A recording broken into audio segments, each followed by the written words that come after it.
舊年12月，澳洲政府出咗條新例，起屋或者裝修唔能夠再用人造石面。咁對澳洲建築成本有咩影響呢？另外，今年1月1號開始，所有新建築同新規劃土地都唔能夠接駁煤氣，即係唔可以有煤氣爐明火煮食。如果你計劃起新屋或者裝修舊樓，呢啲規例都會影響你。呢條片我會解釋呢啲新例增加咗幾多成本，同埋我會教大家點樣用建築知識合法咁避開呢啲規例，提升你嘅物業價值。記得睇到最後。如果你中意當一個喺澳洲做建築顧問將近10年嘅香港人，同你分享墨爾本嘅市場動態同買地起屋嘅知識，請你 like 同 subscribe 呢個 channel， 等更多人可以睇到。首先講下人造石面。人造石面近年已經係主流嘅新屋同翻新嘅選擇。以前東南區嘅舊屋廚房多數用膠板或者木頭，而家間間新屋都係用石面，原因就係人造石價錢平過天然嘅大理石一半，效果差唔多，所以被大量應用。但新例呢，由舊年12月開始推行，澳洲聯邦同州政府一致同意，由2024年7月1號開始，全國禁止項目包括製造、供應、加工同安裝人造石，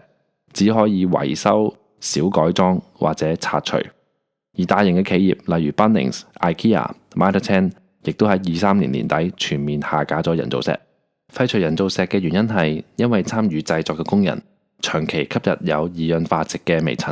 二氧化矽即係常見嘅石英，有機會患上一種叫矽肺嘅長期肺病。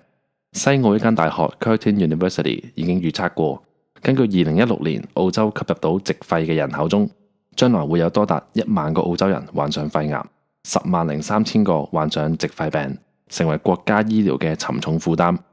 而目前已經有50幾萬嘅澳洲人喺工作中會接觸到矽塵，所以矽塵亦被稱為新石面。咁禁用人造石係咪解決嘅方法呢？其實目前已經有啲安全措施，例如濕切割、用可以吸粉塵嘅工具，同埋佩戴高質量嘅豬嘴口罩等。但並唔係所有參與嘅人都遵守呢啲措施。而事實上，人造石嘅企業通常係中小企，平均只有6到10個工人。多年嚟，呢個行業嘅安全標準都好低，即使係濕切割，矽塵暴露嘅風險仍然好高。澳洲政府嘅終極目標係由根本上阻止矽肺病，所以由人造石開始禁止製造、採用甚至入口，逼住市場轉向其他低矽甚至不含矽嘅替代品。只要繼續生產人造石，喺切割或者拋光產品嘅時候產生嘅微塵都會令到工人患上矽肺病。咁如果你屋企已經有人造石，會唔會有肺癌嘅風險呢？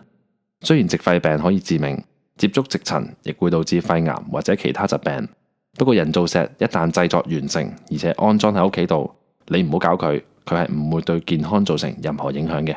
但如果你揾人返嚟裝修要切割或者打磨石面，都會產生矽塵，危害健康。矽塵唔單止喺人造石面上，喺天然嘅石材、磚、瓷磚、水泥、灰泥等等嘅材料入邊都會出現矽塵。關鍵在於矽含量嘅比例，例如大理石 marble 嘅矽含量只有2%，花崗岩 granite 嘅矽含量通常係30%，而人造石嘅矽含量呢就高達97%。咁材料供應商要降低咁高含量嘅人造石呢，最直接嘅方法就係另外一種產品嚟替代。但用新產品嘅安全性同價錢又會有幾大影響呢？呢度就係一個陷阱。如果你正計劃起屋，當7月份新例實施嘅時候，新產品未有或者唔適合，結果係需要用真石嘅話，你建築成本就會大幅上升。呢一點你嘅中介有冇提醒過你呢？或者知唔知道原來有呢條新例出咗？最重要嘅係建築合同入面有冇好似我客人嘅合同寫明，建築公司係會以同等或者更好嘅材料嚟做替換呢？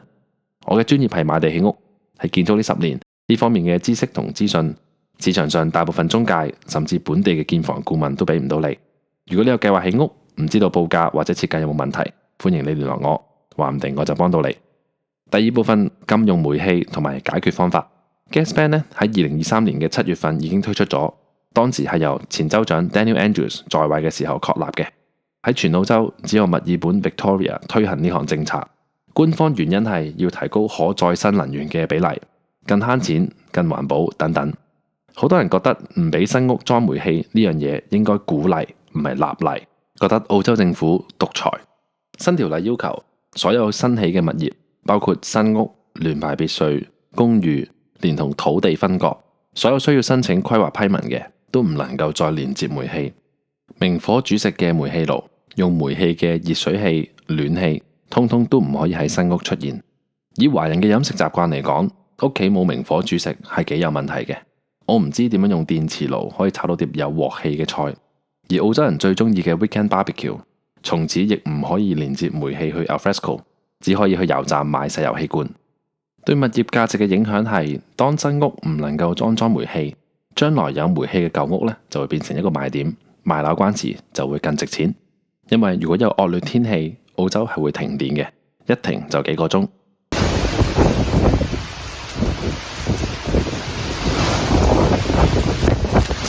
呢度唔係好似香港大廈一棟咁停電，仲可以落街買嘢食，而係一停就成個 suburb 咁停，冇煤氣就冇得煮食，係連想飲杯熱水都冇辦法。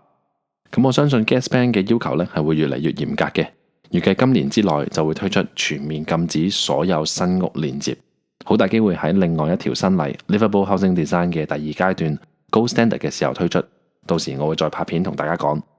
咁新例咁嚴格咁一刀切，如果你好希望有煤氣，有冇辦法可以加到呢？其實係有嘅，但幾乎肯定冇煤氣嘅呢，會係公寓同埋大部分嘅推倒重建二手樓。如果你係空地起屋，係可以做到嘅，辦法就喺細節要求裏面。政府要求嘅係所有需要申請規劃批文嘅都唔能夠再連接煤氣，所以只要申請建築批文嘅時候，我哋保證要求唔會接觸到規劃批文嘅話，係照樣可以安裝煤氣嘅。呢度講緊嘅係澳洲嘅 Regs Code 入面 Regulation 74到89條，即係 Minimum Street Setback、佔地面積、牆壁高度等等。好多市面上你見到嘅 House and Land Package 只係花咗5到10分鐘做出嚟，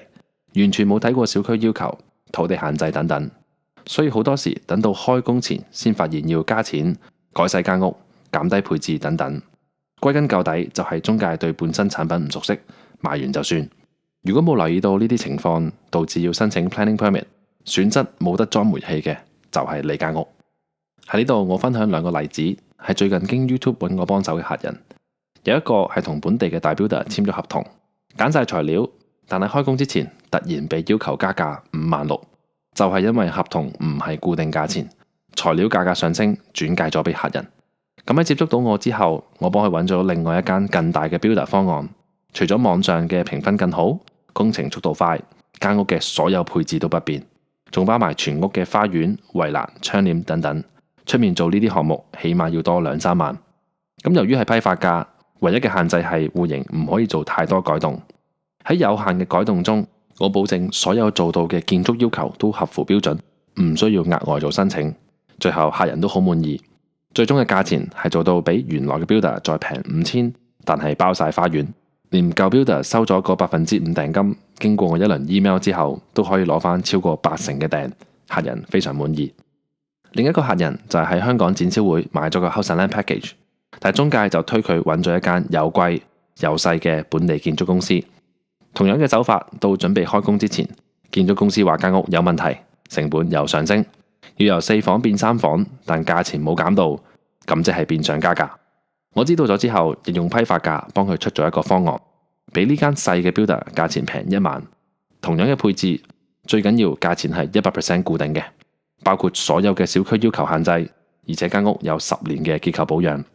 隔山買牛係有一定嘅風險嘅。如果你有計劃買地起屋，或者發覺 builder 開始有啲唔係好對路，可以試下問我，話唔定我就幫到你。今日條片就講到呢度，希望我分享嘅資訊可以幫到你。我哋下集見，拜拜。